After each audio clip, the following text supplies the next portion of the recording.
അസ്സലാമു അലൈക്കും. ദിക്ര കൽബ് എന്നുള്ള മർഹല പൂർത്തീകരിച്ച ആൾക്ക് ദിനം പ്രതി സെക്കൻഡിന് എന്ത് വരുന്നുണ്ട്? മോട്ടറിൽ നിന്നും വെള്ളം പമ്പ് ചെയ്യുന്ന പോലെ 100 ഇങ്ങനെ അടിച്ചു കയറുന്നുണ്ട്. അള്ളാഹുവിന്റെ നാമത്തിന് 100 കയറി കഴിഞ്ഞ് കഴിഞ്ഞാൽ അതെന്തായിട്ട് വർക്ക് ചെയ്യുന്നുണ്ട്? ഒരു വാഷിംഗ് മെഷീനായിട്ട്, അല്ലെങ്കിൽ ഒരു അലക്കുകാരനായിട്ട് ജോലി ചെയ്യാണ്. നമ്മൾ എന്തെല്ലാം ദുൽമത്ത് ചെയ്യുന്നുണ്ട്, നഫ്സ് കൊണ്ട് എന്തെല്ലാം നാറ് കയറുന്നുണ്ട്. ഈ നാറൊക്കെ എന്ത് ചെയ്യാണ്? ഡെയിലി ക്ലീൻ ചെയ്യാണ്. അപ്പോൾ ക്ലീനിങ് നടന്നുകൊണ്ടേ നിൽക്കുന്ന കാരണം എന്തായാലും ഈ ഡെർട്ടി അല്ലെങ്കിൽ അഴുക്കുകൾ നമ്മൾ അടിഞ്ഞു കൂടൂല, അതെങ്ങനെ കഴുകിക്കൊണ്ട് വെക്കും. പിന്നീട് നമ്മളെ തെറ്റുകുറ്റങ്ങൾ കുറയുന്ന സമയത്ത് 100 കൂടി തെറ്റ് ചെയ്യാനുള്ള ടെൻഡൻസി മാറിപ്പോവും. അങ്ങനെ എന്തായാലും ഒരു ദിവസം വിജയിക്കും ഈ മനുഷ്യൻ. അതല്ല, ഒരാള് മുജാഹിദീൻ കൂടി ചെയ്യുകയാണെങ്കിൽ എളുപ്പത്തിൽ അത് വേഗത കൂടും എന്ന് മാത്രമേ വ്യത്യാസമുള്ളൂ. അപ്പൊ ഇത് മുരീദിനെ സംബന്ധിച്ച് വലിയൊരു അനുഗ്രഹമാണ്. കാരണം മുരീദിന് ഈ ദിക്ര കൽബ് കിട്ടിക്കഴിഞ്ഞു കഴിഞ്ഞാൽ ആ ദിക്ര കൽബിന്റെ മഹത്വം കൊണ്ട്, കൽബിൽ നിന്നുള്ള നൂറിന്റെ മഹത്വം കൊണ്ട് ഒരു സഹായം കിട്ടുകയാണ്. ആർക്കെതിരെ? നഫ്സിനെതിരെ. നഫ്സിന് 6 ഇത് 100. ഈ 100 മാത്രം നഫ്സിനെ വീര്യം കുറക്കാൻ സാധിക്കുള്ളൂ. അല്ലാതെ ബാഹ്യമായ കർമ്മങ്ങൾ കൊണ്ടൊന്നും നഫ്സിന്റെ വീര്യം കുറക്കാൻ സാധിക്കൂല. നഫ്സിന് അതിനൊന്നും യാതൊരു ഭയവും ഇല്ല. നഫ്സ് വളരെ സന്തോഷവാനായിക്കൊണ്ട് മുന്നോട്ട് പോകും. ഈ കൽബിൽ നിന്നും വരുന്ന 100 മാത്രം നഫ്സിന് ബുദ്ധിമുട്ടുണ്ടാക്കുന്നു. ഇതവനെ അറിയാം. അതിന്റെ പേരിൽ ദാക്കറെ കൽബായി തീരാനോ ആ തൈലീമിലേക്ക് മനുഷ്യൻ മുന്നോട്ട് പോകാനോ സമ്മതിക്കൂല. അപ്പൊ അവൻ സൂത്രശാലിയാണല്ലോ. നമ്മളെ കണ്ണ് ബാഹ്യമായ കണ്ണാണല്ലോ, നമുക്ക് ബാത്തിനി കാണുന്നില്ല. പക്ഷെ അവന്റെ കണ്ണ് ബാത്തിനിയായ കണ്ണാണ്. അത് കാരണം ആ രീതിയിലുള്ള അവന് ബുദ്ധിമുട്ടുണ്ടാക്കുന്ന കാര്യങ്ങളൊക്കെ അവനക്ക് അറിയാം. അപ്പൊ അങ്ങനെ ഒരു വഴിക്ക് ഒരാൾ നീങ്ങി കഴിഞ്ഞു കഴിഞ്ഞാൽ അപ്പം അവൻ തടുക്കും. അത് നമ്മളറിയൂല. ഇതൊക്കെയാണ് ഈ കാലഘട്ടത്തിൽ ഇത് ഉണ്ടാവാനുള്ള കാരണങ്ങൾ. പക്ഷെ ഈ രീതിയിൽ നഫ്സ് ഡോമിനൻ്റായി നിൽക്കുന്ന അവസ്ഥയിൽ ഒരാൾക്ക് ദിക്ര കൽബ് കൊടുക്കുക എന്ന് പറഞ്ഞു കഴിഞ്ഞാൽ അത് സാധാരണ ഷെയ്ഖുമാരെ കൊണ്ട് സാധ്യമല്ല. കാരണം നേരത്തെ പറഞ്ഞല്ലോ, അവരിൽ 100 പക്ഷേ എല്ലാവർക്കും കൊടുക്കാൻ സാധിക്കുമാറുള്ള 100 അവരെ കയ്യിലില്ല. കാരണം അത് അവരെ 100ന്റെ കുറവ് സംഭവിപ്പിച്ചേക്കാം എന്നതിന്റെ പേരിൽ മശായിക്കന്മാരിൽ ആരും തന്നെ ഈ രീതിയിൽ പോയിട്ടില്ല. അങ്ങനെ പോയ 2 പേര് മാത്രമേ ഉള്ളൂ. അതൊന്നാരാണ്? റസൂലുള്ളാഹി സ്വല്ലല്ലാഹു അലൈഹി വസല്ലമയാണ്. കാരണം ആത്മീയതയിലെ സൂര്യനാണ് റസൂലുള്ളാഹി സ്വല്ലല്ലാഹു അലൈഹി വസല്ലമ. കാരണം നിങ്ങൾ ആലോചിക്കണം, റസൂലുള്ളാഹി സ്വല്ലല്ലാഹു അലൈഹി വസല്ലമ വരുന്ന കാലഘട്ടത്തിൽ അറേബ്യന്റെ അവസ്ഥ എന്താണ്? ഇരുണ്ട ഭൂഖണ്ഡാണ്, ഇരുണ്ട യുഗമാണ്. കാരണം ഒരിക്കലും അവിടെ ബാഹ്യമായിട്ട് വെളിച്ചത്തിന് യാതൊരു കുറവുമില്ല. സാഹിത്യത്തിലും അതേപോലെ ശാസ്ത്രത്തിലും അതേപോലെ എല്ലാത്തിലും മുമ്പന്മാരാണ്. എന്തിലാ പിന്നെ കുറവുണ്ടായിരുന്നത്? എന്തുകൊണ്ടാണ് ഇരുണ്ട ഭൂഖണ്ഡം അല്ലെങ്കിൽ ഇരുണ്ട യുഗം എന്ന് പറയാൻ കാരണം? അതിന്റെ കാരണം എന്താണ്? ആ കാലഘട്ടത്തിൽ ആത്മീയമായ കാര്യങ്ങളിൽ ഇരുട്ട് ബാധിച്ചിട്ടുണ്ട്. ആദം സൊഫിയുള്ളാക്ക് മുമ്പ് എന്തായിരുന്നു? ഇരുണ്ട യുഗം തന്നെയായിരുന്നു. കാരണം ഇരുട്ടാണ്, ആത്മീയത തീരെ ഇല്ല. ആദം സൊഫിയുള്ള വന്ന ശേഷം ആത്മീയമായ സൂര്യന്മാർ ഉദിച്ചു പോകാൻ തുടങ്ങി. അതിന് അകമ്പടി ആയിക്കൊണ്ട് ഒരുപാട് നക്ഷത്രങ്ങൾ വന്ന് അതൊക്കെ ബാത്തിനിയായിട്ടുള്ള ലോകത്ത് പ്രകാശം ചൊരിയുന്നുണ്ട്. അതേ കാരണം ബാത്തിനിയ ലോകം എന്താണ്? വളരെ ക്ലിയർ ആണ്. അതിലൂടെ ആർക്കും സഞ്ചരിക്കാൻ സാധിക്കും. സഞ്ചരിക്കുന്നവർക്ക് സ്വന്തമായിട്ട് ഒരു 100 ഉണ്ടാവും. ബാത്തിനിയായിട്ടുള്ള സൂര്യനും ഉണ്ട്. അതിന്റെ പേരിൽ അവർക്ക് ബുദ്ധിമുട്ടുണ്ടാവുന്നില്ല. മുമ്പിലും പിമ്പിലൊക്കെ കാണാവുന്നുണ്ട്. ഏത് വിദൂര ദിക്കിലും എന്തെങ്കിലും അപകടങ്ങളുണ്ടെങ്കിൽ കാണാൻ സാധിക്കും. കാരണം ഇത് വെളിച്ചുണ്ട്.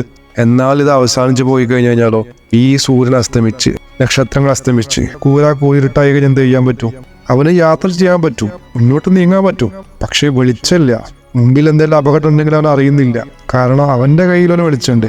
ജസ്റ്റ് മുമ്പിലേക്ക് മാത്രമേ കാണുന്നുള്ളൂ. കുറെ മുമ്പിലേക്ക് അവന് മാർഗം കാണിച്ചു കൊടുക്കൂല. അവൻ പോവേണ്ട വഴി ഏതെന്നോ ഏത് റൂട്ടിലോ പോയാൽ അറ്റം എത്താന്നോ അതൊന്നും അറിയില്ല. അതിന്റെ കാരണത്താൽ അവന്റെ ലക്ഷ്യം അവൻ എത്തിച്ചേരൂല. കാരണം ബാത്തിനിയ സൂര്യന്മാരൊന്നുമില്ല. ഇപ്പൊ പ്രവാചകന്മാരാണെന്ത്? ബാത്തിനിയ സൂര്യന്മാർ നക്ഷത്രങ്ങളും. അതിന്റെ ഒറിജിനലായിട്ട് ഏറ്റവും വലിയ പ്രവാചകന്മാരായി വരുന്നവർ ബാത്തിനിയ സൂര്യന്മാരാണ്, ഉലുൽ അസ്മുകൾ. അതിനോടനുബന്ധിച്ച് അവരെ സഹായിക്കാനായി വരുന്നവരാരാണ്? അത് നക്ഷത്രങ്ങളാണ്. ഇതേപോലെ അവസാനം വന്ന ഈസാ നബി അലൈഹി സ്വലാമിന്റെ കാലഘട്ടത്തിൽ ഈസാ നബി അലൈഹി സ്വലാം ആലം മലക്കൂത്തിലേക്ക് പോയ ശേഷം ഈ സൂര്യൻ അങ്ങോട്ട് പോയി. അതിനുശേഷം പിന്നെ നക്ഷത്രങ്ങൾ ഭൂമിയിലുണ്ട്. ആ നക്ഷത്രങ്ങൾ ആരാണ്? ഈസാ നബി അലൈഹി സ്വലാം ശിഷ്യന്മാരാണ്. ആ ശിഷ്യന്മാരിൽ പഠിച്ച ശിഷ്യന്മാരാണ് അസ്ഹാബുൽ കഹഫ് എന്നുള്ള 7 ഔലിയാക്കള്. ഈ 7 ഔലിയാക്കള് അവിടെ പോയി മുറാഖബയിലിരുന്നു. ഇങ്ങനായ സമയത്ത് ഭൂമി മൊത്തം എന്ത് വരുന്നു? ഈ സൂര്യന്മാരെ വെളിച്ചം നിന്നു, നക്ഷത്രങ്ങൾ അസ്തമിച്ചു. പിന്നീട് ഇരുട്ട് പരക്കുന്ന കാലഘട്ടത്തിൽ വരുന്ന ആളുകൾ മുഴുവൻ ആത്മീയതയിൽ സഞ്ചരിക്കാൻ ആഗ്രഹിക്കുന്നവരുണ്ട്. സഞ്ചരിക്കാൻ സാധിക്കുന്നില്ല.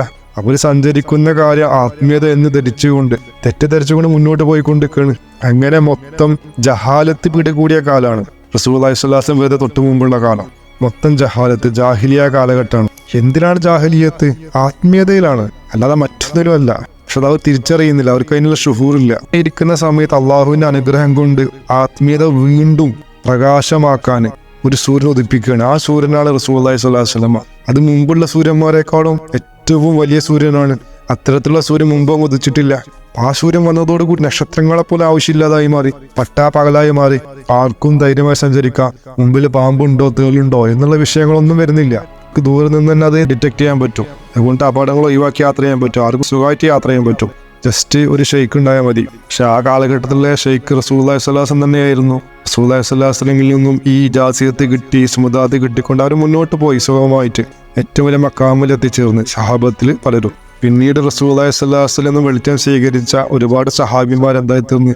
നക്ഷത്രങ്ങളായി തീർന്ന്. അതേപോലെ തൻ്റെ സമൂഹത്തിൽ പിൽക്കാലത്ത് വന്ന ഒരുപാട് ഔലിയാക്കൾ, ഇവരെല്ലാവരും എന്തായിരുന്നു? നക്ഷത്രങ്ങളായിരുന്നു. അതിനെക്കുറിച്ച് റസൂലുള്ളാഹി സ്വല്ലല്ലാഹു അലൈഹി വസല്ലം പറഞ്ഞത്, എൻ്റെ അസ്ഹാബിമാര് ആകാശത്തിലെ നക്ഷത്രങ്ങളെ പോലെയാണ്.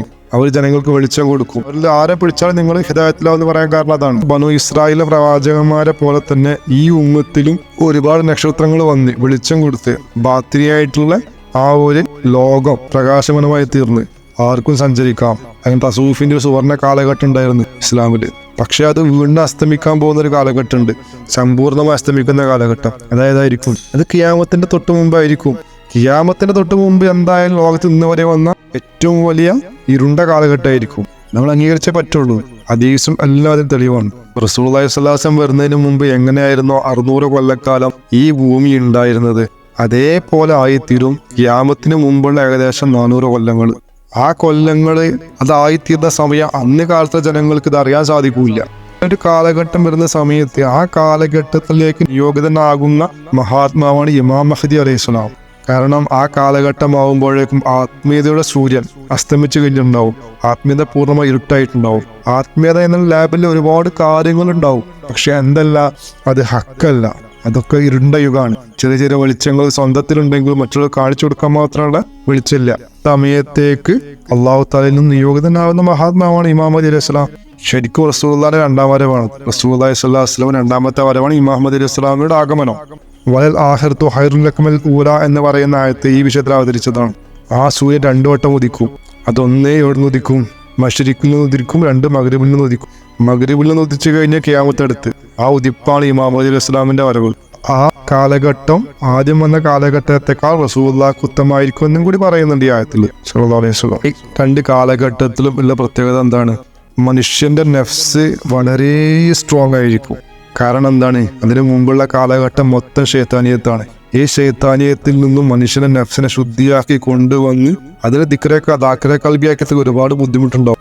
അത് കാരണം ആ രീതി പ്രായോഗികമല്ല. അതിന്റെ പേരിൽ അവരിലേക്ക് എന്ത് ചെയ്യണം? ഡയറക്റ്റ് ആയിട്ട് ദാക്കിറെ കൽബി ആക്കണം. ആദ്യത്തെ സ്റ്റെപ്പ് അവർക്ക് ദിക്റെ കൽബാവലാണ്, ദാക്കിറെ കൽബി ആവലാണ്. പിന്നീട് കൽബിൽ നിന്നുള്ള പ്രകാശത്തിന്റെ സഹായം കൊണ്ട് അവരുടെ നെഫ്സ് വീര്യം കുറഞ്ഞ് ശുദ്ധമായി തീരലാണ്. ഈ രീതിയിൽ ഇഷ്കിന്റെ വഴിയാണത്. അതിനെന്ത് വേണം? അതിന് ഷെയ്ക്ക് വളരെ പവർഫുൾ ആയിരിക്കണം. ചില്ലറ പവറായ പോരാ, നന്നായിട്ട് നല്ല സ്ട്രോങ് ഉള്ള ശക്തി തന്നെ ഇതിൽ വേണം റൂഹാനിയത്തിന്റെ വിഷയത്തിൽ. എങ്കിൽ മാത്രമേ ഇത് സാധിക്കുള്ളൂ.